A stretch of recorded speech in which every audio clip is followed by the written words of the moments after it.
Alright, try it this way. Hey there, it's Turok. And after a very long break, well, I guess one of it, I don't know if this is the longest break Oda has had, but definitely one to, hold on. Definitely longer than his usual breaks. We are back with One Piece. We are beginning, I assume, the next arc, essentially.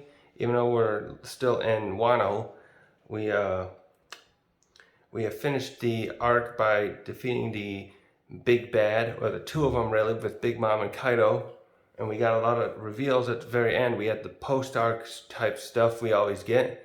And we had some big bombshells this time with finding out that Odin's father has been alive all along, and that Pluton, the ship that crocodiles worked so hard to find in Alabasta, and that the world government certainly wanted the blueprints to, of all places, it's in Wano.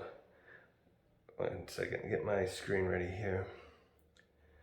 Which isn't too surprising, because Wano has been this thing that location that other characters like Sengoku have made clear has some powerful ties with, like well, it has a pull of sorts. He made a statement about that it lets other great figures, pirates mostly, but great figures nonetheless, that have joined, always gathered there. I don't know, Kaido. I think Kaido's only draw there was, well, though, was this, that it was an island not claimed by any of his rivals, and he saw that it had a sizable population that he could exploit for his designs. But Big Mom actually certainly knew that something was there. Actually, I wonder if Kaido did. She mentioned that she thought something related to the One Piece, or that the One Piece, part of the One Piece, I think was her exact words, was supposed to be there, which led to a lot of speculation about the One Piece and whether or not it's maybe like fragmented in some way. Reminds me of like the pieces of the Triforce of Courage in the Zelda Wind Waker game, actually. Let's see, I'm trying to use my phone camera today, so I'm trying to make sure I'm centered. So I should stay right about here, it looks like. So anyways, we're going to go back to this chapter. We last ended with meeting the last of the other admirals that have joined up, the one of the two that became part of the Marines since the time skipped, as Akainu has been promoted, and get the ice guy's name. He left and is supposedly with the Blackbeard pirates. And by the way, I'm looking at that. I'm looking forward to that reveal of the 10th Titanic captain. I'm wondering whether or not he or she, whether person it could be, will be shown in these next few chapters, if they do any other, showing what's happening in the broader world. Because I'm looking at the Straw Hats crew now, and we have 10, at the moment we have 10 Straw Hats, I think I got that right, and 10 of, with Blackbeard and his other captains, we have 10 of their lead, 10 altogether, so we have an even now of foes that could potentially go up against each other. And with the speculation, though, that Carrot could be joining the Straw Hat crew, that would make 11. And even if she doesn't, we would need an 11th member, I think, to line up perfectly then with the Blackbeard crew's leadership, to have across the board one-on-one fight. So now let's get into it. Okay, so as usual, I'm reading this right now. I haven't read ahead. I prefer to do this method to see it as it happens and help me, because I usually have to get more thoughts about it. Like right as I'm reading it, I want to be able to get it raw. So now we're at the Flower Capital. And it seems here what's going on is that the Red Scabbards and probably Komatsu? No, now I'm going to get all the names messed up. I haven't been that some of them have not realized that this admiral has arrived at the flower capital, and they don't want to trouble Luffy and his friends about it. So we see, what's his name? What was his name now? Green Bull, right? I'm just calling him Green Bull. Is coming up to the outside of the flower capital, and we have the Red Scabbards right there ready to meet him and see what this is about. And he tells them right away to buzz off. So we got Denjiro, Kawamatsu, Raiju? Oh, now I'm going to be so bad at this again.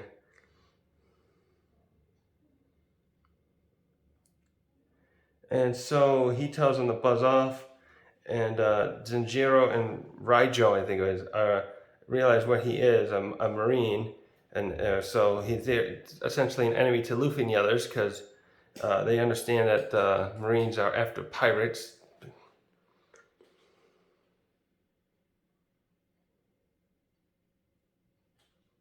Okay. So Green Bull here we're getting an interesting aspect of him, and he starts yelling, essentially kind of lecturing at the Red Scabbards about understanding what's happening out in the outside world, and it's clear here that he's really into the Celestial Dragons' power structure that they've created, and he starts telling them like they're like gods, and you guys who have no ties with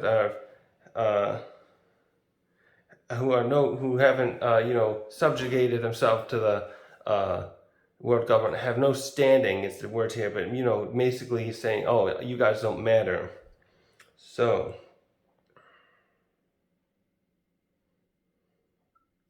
wow, you can see he has zero respect for a sovereign country that wants to be on its own because they're not part of the world government. I don't like this guy already.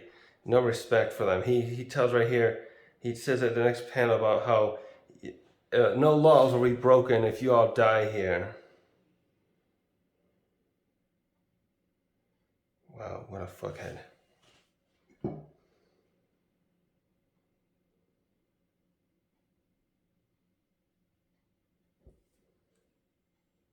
Prejudice, disability. Wow.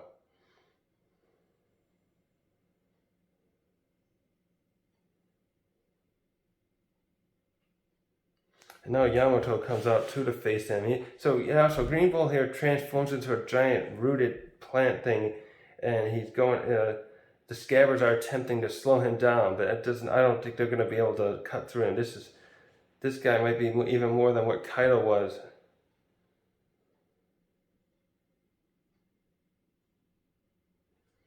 So Yamato makes a great speech here about how. And these people went through a lot, and I'm not going to let you harm anybody or ruin their celebration. And how she feels sickened by his statement he just made. And she comes up and swings at him with her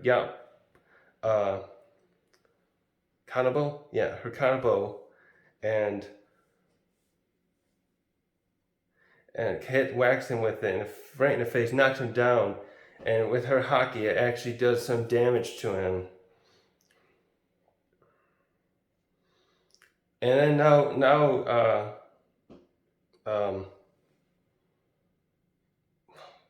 Momonosuke arrives in his dragon form.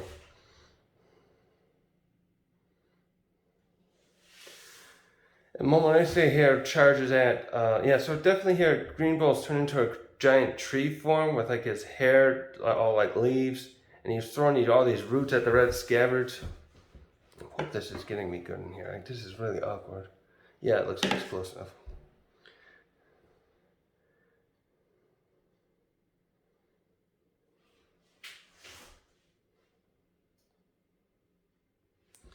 And so Momonosuke charges Green Bull and says, "I'll drive you from the capital." And here he attempts to make a great attack on Green Bull, and it looks like it is harming him. He makes a statement about how will not allow anyone to cause terror in his country. But unfortunately, he's very quickly wrapped up by Green Bull's roots. And Momonosuke orders Yamato to stay back, even and probably so he can, I don't know, do this himself. And the others too, it looked like they were about to jump in and help, but he doesn't want them to yet. And now we're switching up. So now we're in the seas around Wano. So now we're seeing, oh, we're here with Shanks' crew. And now we're seeing Shanks' main crew members talking about how and Shanks' crew wants to go see Luffy, and we have Shanks here talking about how he remember being here years ago when Oden left. Oden finished his trip with Roger and everyone.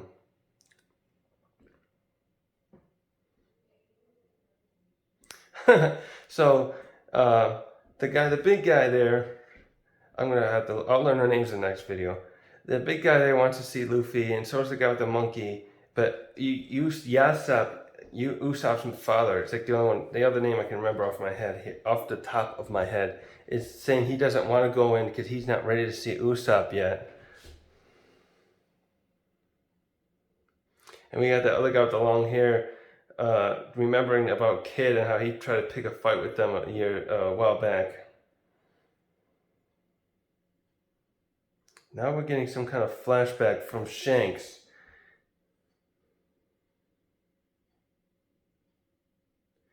So here we're getting a flashback. Oh yes, okay. So now we're getting a brief flashback where Shanks and his crew went after the ship that had the Gomu Gomu no Mi that Who's Who was in charge of and lost the Gomu Gomu no Mi. And it shows how, yes, the other two of other Shanks crew members there are noting that it's got CP9 agents, and Shanks says, it doesn't matter, let's get it, let's attack. And we're seeing one of is that Who's Who when he's younger? And then we see probably Who's Who when he was that younger. And another agent wondering, why are we being attacked? We only got this Gomu Gomu no Mi. It's just a minor devil fruit. And now we're jumping ahead from that though. So, okay, yeah. So we see that so basically they attacked it during a big storm. It looks like they went after it. So it doesn't show any indication that Shanks knew what the fruit was, or even the other crew member. He just wanted to get after it because it was a world government ship. It has the logo and everything. So we see the chest with the fruit in it. Okay, so now we skip ahead to the village where Luffy grew up in, and where he met Shanks there, and then when Shanks told him about the hat, and we see when the Sea King attacked Shanks and took his arm, and that was jumped. So Shanks is reminiscing all these main events that involved him and Luffy.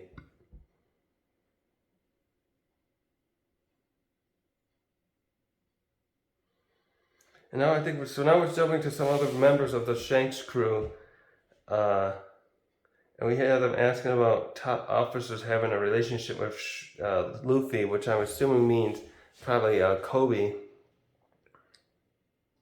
And they're talking about how Luffy's quite the ferocious kind of rampaging monkey, they call him, demon monkey.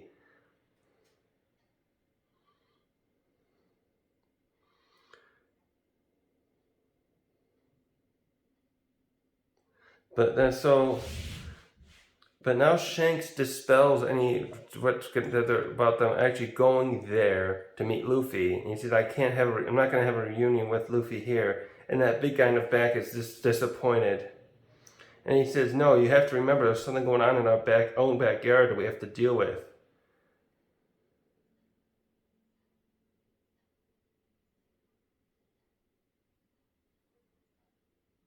So someone said something about Bart guy claimed he was under Luffy. He put his mark up after burning down our flag. We failed our duties. I'm going to have to go back to that and figure out what that is. We'll watch Tekking's video later. There's just so much of these extra events I'm having a hard time keeping up with, personally. So, I'm not the go-to guy to get all the good info on this. Tekking definitely is. So Shanks sits at a table next to Beckman and he pours himself some sake, and he asks Beck, "Isn't it time to go and claim it?" The One Piece. So they're trying. Oh man. Oh, this is gonna cause some stirring. I can just see Tekking's mind going crazy over that. So they know they've been waiting to claim it. Is that because he wants to protect it? Or make Luffy come after him for it? That's been a theory I think that people have had for Shanks for quite a while, that he is acting as kind of the last guardian of sorts against of people trying to reach the One Piece. Wow.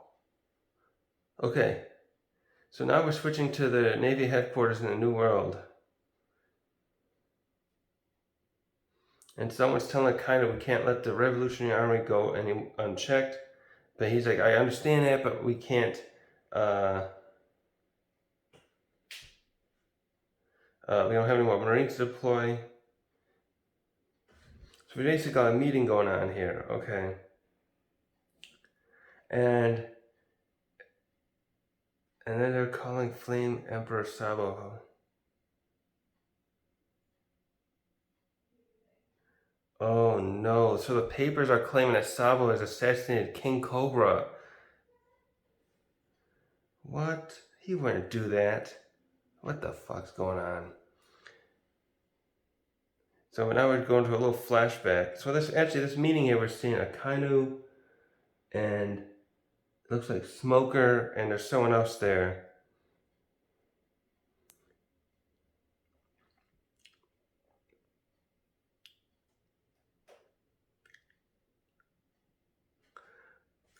So it looks like so Reverie, the Revolutionary had gone up to the Celestial Dragon's home and caused a lot of damage, destroying some symbolism stuff of their thing. And Green Bull and Fujitora were there and they were helping in the defense. Oh, but that's where they came from. Okay, so the Revolutionary Armies rescued Kuma from there. So they're confirming he was a former comrade. I wasn't sure if that was confirmed. And they escaped.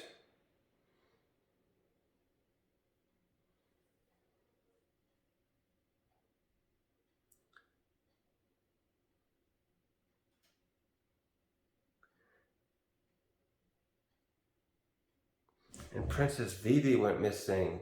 Oh shit.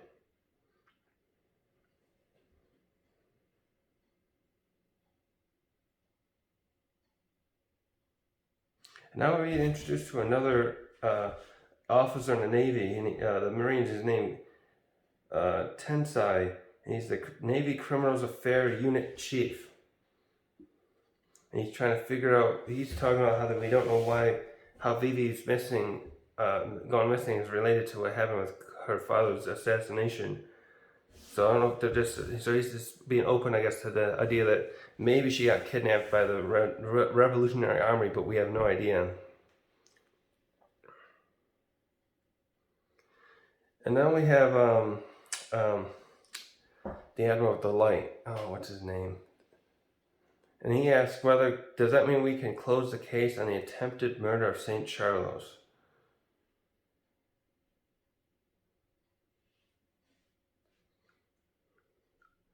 And Akainu says, so this other saint, one of the other Celestial Dragons, accused the criminals in the Holy Land, the God's Knights accused the criminals. All right, in the Holy Land, they have someone called the God's Knights who have jurisdiction there. So let them figure that out. So the Marines don't have jurisdiction in the Holy Land. They only operate outside of it, apparently, most of the time. And then we have Tensai saying it seems like all these incidents are linked to Sabo, and his rebellion is causing the things to get worse. And there's 8 rebelling kingdoms. We're spread the stage around. So Sabo's becoming some kind of hero now of inciting rebellions in other countries here. Okay, I think we're near the end of the chapter.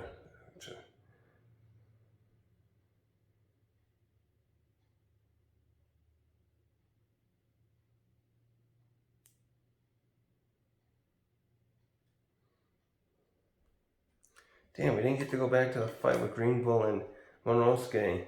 So they finish here talking about how Sabo's becoming almost praised like a god himself among the people who are trying to rebel against the world government in these other locations.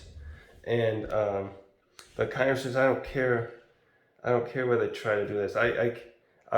We'll still strike back. We won't let this go down. We won't let this how do you say that? So that's the chapter. Holy shit, we get a lot.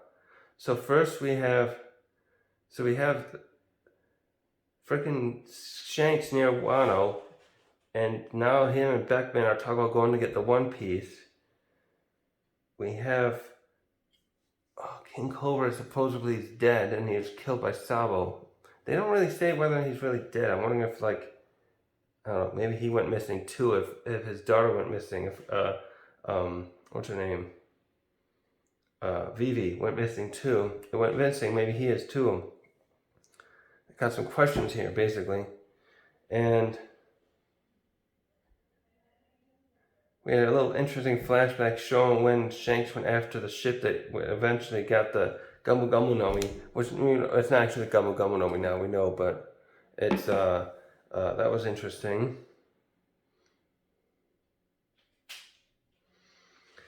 And of course, now we have Yamato and Momonosuke and their scabbards trying to stop Green Bull from entering this flower capital, and who knows if that'll work out. And Luffy and the others aren't even in this chapter whatsoever. And we're seeing how Green Bull thinks about things. He's definitely a Kainu's kind of kindred spirit in his thoughts on these. Actually, I think he's far worse in some ways in his thoughts on how an absolute justice and dealing with peoples that aren't within their jurisdiction and how they literally sees them. So there's a lot to unpack here. This is where I'm going to end it today. I'll see if I'll be thinking about this chapter, maybe make another video on it myself, about my thoughts on what's happening here. Definitely interesting, especially with Shanks. So Shanks definitely knows where the One Piece is. I'm wondering if that means he's worried that it could be taken by someone else and he wants to protect it, or for what reasons does he have to take it? Anyways.